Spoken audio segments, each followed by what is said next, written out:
అందరూ ఎలా ఉన్నారు? అందరూ బాగుండాలని కోరుకుందాం. ఈరోజు మంగళవారం కదా, ఆంజనేయ స్వామి వారికి ఇష్టమైనటువంటి వారం. అందుకని నేనేదో కొద్దిగా నాకున్నటువంటి మిడిమిడి జ్ఞానంతో నేను నాకు తెలిసినటువంటి చిన్న విషయాన్ని మీకు తెలియజెప్పాలి అని అనుకుంటున్నాను. శ్రీరామచంద్రుల వారికి మరి ఆంజనేయ స్వామి వారికి వారిరువురి మధ్యన ఉన్నటువంటి అనుబంధం, భక్తిరసం అందరికీ తెలిసిందే.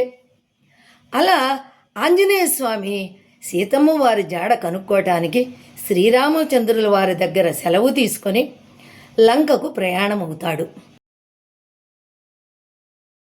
అలా ఆంజనేయ స్వామి సముద్రాన్ని దాటి లంకకు వెళ్తాడు.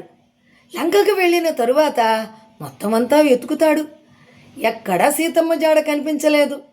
వెతికి ఒక చోటకు చేరి శ్రీరాముల వారిని మనసులో స్మరించుకుంటాడు. అప్పుడు చూడగానే పక్కనే అశోక చెట్టు కింద, అశోక వృక్షం కింద మరి సీతమ్మ వారు దీనురాలై కూర్చుని ఉంది. విచార వదనంతో కూర్చుని ఉంది. అప్పుడు గబగబా మరి ఆంజనేయులు వారు సీతమ్మ దగ్గరికి వెళ్ళి తనను గురించి తెలియజేసుకుంటాడు. నేను ఇలా రామబంటుని, రాముల వారు పంపగా వచ్చాను అని, రాముల వారు క్షేమంగా ఉన్నారు అని ఆ క్షేమ సమాచారం అంతా కూడా సీతమ్మ వారికి తెలియజేస్తాడు. సీతమ్మ వారు నమ్మలేదు. అక్కడే ఎవరో రాక్షసులు ఈ రూపంలో వచ్చారేమో అని భయపడుతూ ఉంటుంది. అప్పుడు ఆంజనేయ స్వామి అది గ్రహించి తన దగ్గర ఉన్నటువంటి ఆ రామ ముద్రికను సీతమ్మ వారికి ఇస్తాడు.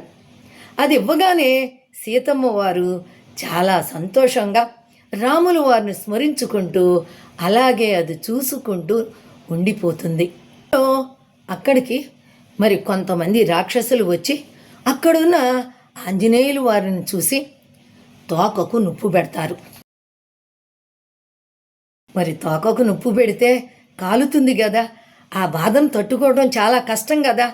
అలాంటి సమయంలో ఆంజనేయులు వారు ఆ తట్టుకోలేక అప్పుడు ఆ యొక్క లంకానగర వీధులన్నీ కూడా తిరుగుతూ, ఆ లంకానగరంలో ఉండేటటువంటి రాజు వీధులన్నీ తిరుగుతూ, లంకానగరం మీద తిరుగుతూ, ఆ భవనాలన్నీ నాశనం చేస్తూ, ఆ వీధులన్నీ పాడు చేస్తూ ఆ లంక అంతా కూడా కాల్చివేస్తాడు.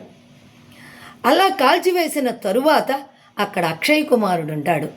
ఆయన అక్షయ్ కుమారుని చంపి అక్కడి నుంచి రాముల వారి దగ్గరకు వచ్చి సీతమ్మ వారి జాడను అక్కడ తెలియజేస్తాడు. అందరూ ఏమంటారు? చూసి రమ్మంటే కాల్చొచ్చాడు అంటారు. అసలు ఎందుకు కాల్చాడు? ఆయనకి ముందు ఆయన తోకకు నొప్పు పెడితేనే కదా, ఆయనను కాలిస్తేనే కదా ఆయన మిగతాదంతా కాల్చి వచ్చాడు. జనం అలా అనరు, చూసి రమ్మంటే కాల్చొచ్చాడు అంటారు.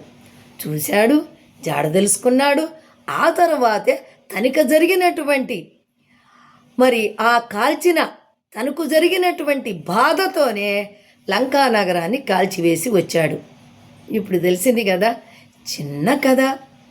మీ అందరికీ నచ్చినట్టయితే ఒక లైక్ చేయండి, అలాగే ఒక కమెంట్ ఇవ్వండి, కుదిరితే షేర్ చేయండి.